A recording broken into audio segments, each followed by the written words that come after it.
Je connaissais presque rien sur l'endométriose avant que ma sœur soit atteinte de la maladie.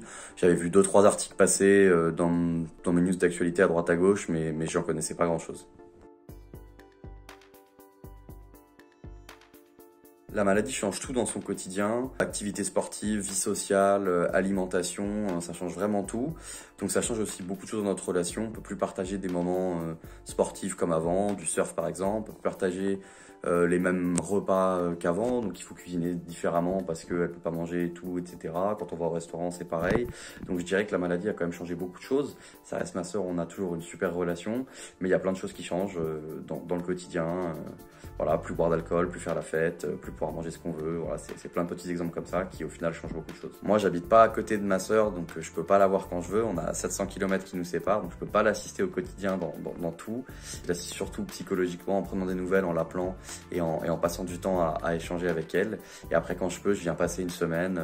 On avait fait une semaine il y a pas longtemps à la maison où j'avais fait les courses, cuisiné, je m'étais occupé de son fils pour l'aider à passer une belle semaine tous ensemble. Je pense que les gens ne comprennent pas ce que c'est qu'être atteint d'endométriose. Ils ne le vivent pas, donc ils peuvent pas comprendre. Je pense qu'il y a beaucoup d'incompréhension dans un premier temps, puis un peu de jugement dans un second. Les gens doivent se dire ah c'est une chochotte, ah elle fait de la difficile, etc.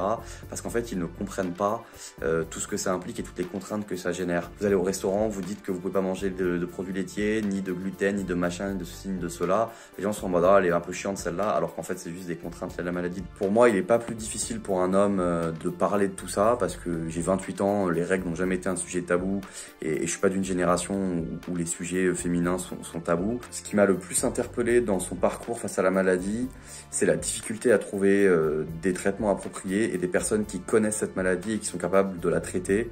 C'est vraiment difficile pour elle, elle a vu beaucoup de spécialistes, elle n'a pas arrêté d'aller voir des gens à droite à gauche et elle trouve peu de gens qui sont capables de l'aider sur le sujet. Mon conseil pour les gens qui partagent ça et qui vont aider des gens atteints d'endométriose, c'est de poser beaucoup de questions, prendre le temps d'écouter et surtout d'essayer de se mettre à la place de la personne pour essayer de comprendre ce qu'elle vit parce que le nerf de la guerre il est là, c'est de se dire comment je vivrais ces contraintes-là si elles étaient miennes. Je pense que c'est ça le plus important.